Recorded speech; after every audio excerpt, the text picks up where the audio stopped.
menjawab pertanyaan terkait dengan e-purchasing yang penyedianya itu-itu aja gitu. Sebenarnya sudah diulas di video sebelumnya, tapi karena berhubung banyak yang meminta penjelasan ulang, kita jelaskan kembali. Konsep e-purchasing adalah seperti normalnya filosofinya konsep marketplace online shop pada umumnya, yaitu pada prinsipnya transaksi jual beli apapun mekanismenya adalah pada ujungnya adalah mencari pelanggan, bertransaksi kepada customer, pelanggan, ya. Nah, itulah filosofi dari e-purchasing. Jangan melihat dari sisi oh ini katalog, oh ini apa, iya katalog itu hanya media. Pada prinsipnya tetaplah ia e-purchasing, pembelian yang dilakukan dengan memilih, ya, memilih pelanggan. Jadi kalau itu aja konsepnya dalamnya memilih pelanggan, langganannya gitu, ya. Nah, kalau itu dijadikan modus kecurangan, ini akan sangat mengerikan menurut saya, ya. Jangan jadikan modus kecurangan.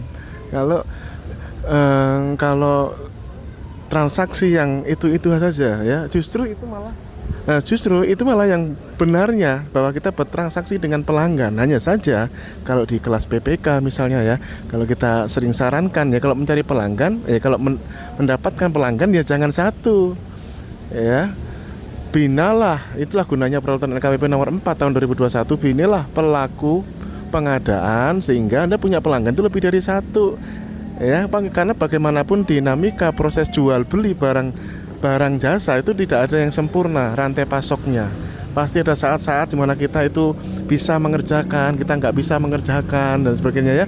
Jadi binalah gitu, ya. Jadi kalau punya pelangganan, ya jangan satu. Itu pesan pertamanya. Berikutnya, kalau rekan-rekan teman-teman pembuat kebijakan ingin mencari modus kecurangan yang sebenarnya, bukan yang sekarang yang dibikin, yang katanya kalau transaksi itu aja itu modus kecurangan, enggak. Saya tunjukkan modus kecurangan yang sebenarnya di e-purchasing, yang sebenar-benarnya. Modus kecurangannya adalah justru pada kualitas penyedia barang jasa di katalog itu sendiri. Karena penyedia barang jasa di katalog pada prinsipnya ada dua karakter. Karakter yang pertama adalah penyedia jasa yang masuk dalam supply chain manajemennya, rantai pasok dari barang jasa tersebut. Entah itu prinsipalnya, entah itu agen, distributor, reseller, gitu. Dan itu banyak di katalog nasional. Pertinyi masalahnya ini adalah tipe yang kedua nih, karakter yang kedua, yaitu apa? Calo, ya, calo. Dan itulah yang sebenarnya menguasai. Jadi kalau ingin menemukan modus kecurangan tidak perlu menunggu transaksi. Cukup rekan-rekan, ya, itu data kan penyedia sudah terbuka 24 jam non-stop.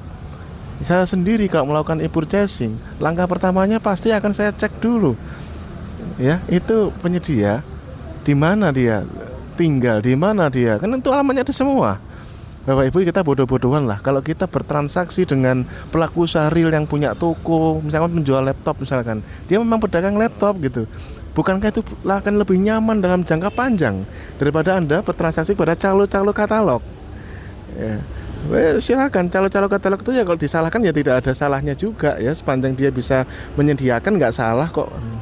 Tapi logika kita aja lebih tenang bertransaksi dengan siapa coba, rantai pasoknya atau calonya. Atau kalau bahasa di Shopee namanya dropshipper. Kalau bahasa di Tokopedia, di TikTok namanya afiliator. It's okay, gak ada yang salah dengan Anda beli di calo. Cuma kalau itu yang dipelihara, sebenarnya kalau ingin ekosistem e-purchasing baik, itulah modus kecurangan sebenarnya. Ya, rekan-rekan semuanya. Oke? Di video-video selanjutnya saya akan mengungkapkan modus-modus kecurangan yang versi lain, supaya rekan-rekan pembuat kebijakan tidak salah menentukan modus kecurangan yang asli, ya. Yang modus-modus kecurangan yang muncul berseliweran di berita-berita itu sangat kurang tepat dan sangat tidak tepat. Mohon dipertimbangkan kembali. Akan banyak merugikan pelaku-pelaku e-purchasing nantinya. Kalau modus kecurangan seperti contohnya kalau beli itu aja, justru beli itu aja, memang beli langganannya kok, ya. Oke, sukses buat kita semuanya. Dilaporkan dari Ternate. jaga integritas.